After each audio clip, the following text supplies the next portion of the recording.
এই যে দেখ ভাই, আল্লাহ যে পানিটা বানাইছে, তো পানিটা বানাইছে কি জানে কয়দিনই মানুষের পিপাসা মিটাতো না। আর যারা বিজ্ঞানী এলে এরা কি এটা পানিটা তো ওরা প্রশ্ন বের করাইছে যে পানিটা স্বাদ নাই কেন, কদিনই তাহলে কেমনটা লাগে। হয় ভাই, তো যদি পানি ভালোই না লাগে তাহলে তুই পানি চিনি মিক্সার দিয়ে খা, তো প্রশ্ন তৈরি করার কি দরকার? হয় ভাই, তুই ঠিকই কইছি। দেখ ভাই, বাড়ির বয়স্ক লোকেরা কত লোক মানুষ মহিলা নাকি আকাশে তারা মিলে, अच्छा হারা ওইটাই বিশ্বাস করছি। কিন্তু এই প্রশ্ন বানার এর নাম শান্তি নেই। এরা প্রশ্ন বানাই দিছে কি আকাশের তারা টিপনিপ করে কেন, কদিন তাহলে কেমন লাগে? দেখ ভাই, আমার বাড়ি থেকে স্কুলের দূরত্ব কত হারা এটাই কওয়া পারি না। আর যারা প্রশ্ন বের করে ওরা কেন করে প্রশ্ন বের করেছে কয়দিনই, ওরা এটা মাপতে গেছে যে পৃথিবী থেকে চাঁদের দূরত্ব কত, হ্যাঁ পৃথিবী থেকে সূর্যের দূরত্ব কত, কদিনই তাইলে ভাই আমার কেমনটা লাগে। দেখ ভাই, আল্লাহ আমাকে নাক দিছে নিকাশ নিবাস, কিন্তু যারা প্রশ্ন করে আমার এর নাম শান্তি নাই। আর নাক দিয়ে কি কোন গ্যাস নেছি কোন গ্যাস বাইর করছি এইগুলো আমার প্রশ্ন করবে লাগবে কদিন তাইলে।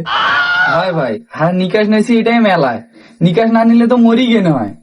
হ্যাঁ যারা প্রশ্ন বাইর করে তারা এমন প্রশ্ন বের করছে কয়দিনই তাইলে যে আমার নাক দিয়ে কোন নিকাশ ঢুকছে কোন নিকাশ বের আছে, কোন গ্যাস নিয়েছি কোন গ্যাস ছাড়ি দিয়েছি। আরে আমার আশপাশ যেই গ্যাস আছে সেই গ্যাসে তো নিবো নাকি? তুই যদি অন্য পা দিতে তো তোর বন্ধুটাও আসি আমার নাকও ঢুকলি, কদিনই এমন প্রশ্ন বের করার কি দরকার আমার। আরেকটা কথা ভাই, এই গণিতের ভিতর ইংরেজি কোন বলাতে ঢুকেছে কদিনই তুই? ইংরেজির ভিতরে তো এই এবিসিডি গুলো ভালো, গণিতের ভিতর নিয়ে এসে কি দরকার কদিন? হ্যাঁ ভাই, ঠিক কথা কইছি। মিশালু না হয় মিশালু, ভালো কথা, কিন্তু এই একশোর মান কেন বাইর করবে লাগবি কদিন? মিশালু তুই, শোক করলু তুই, মুই কেন একশোর মান বাইর করবে? হ্যাঁ আরে ভাই, তোর ওইটা তো কিছুই নয় ভাই। সারে মুখাশি কছে যে এটা যে ত্রিভুজ ওটার প্রমাণ কর।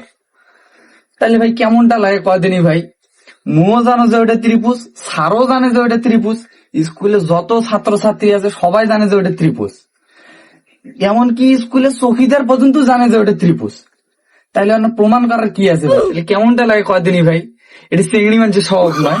একদম ঠিক ভাই, এই বলদারা কি করছে অঙ্কের ভিতর জীবজন্তু ঢুকে দিছে, এই ধরো আলজেব্রা জেব্রা আরো কত কিছু আরো শুনতে এলে। এই গণিতের ভিতর কস থিটা সাইন থিটা যে ঢুকেছে এলের কি কাম? কস থিটা সাইন থিটা দিয়ে আর কি করবো কদিন?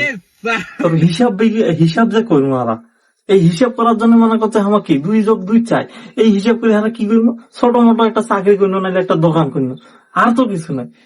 এইগুলা ঢুকার কোনো মানে হয় কদিন ভাই?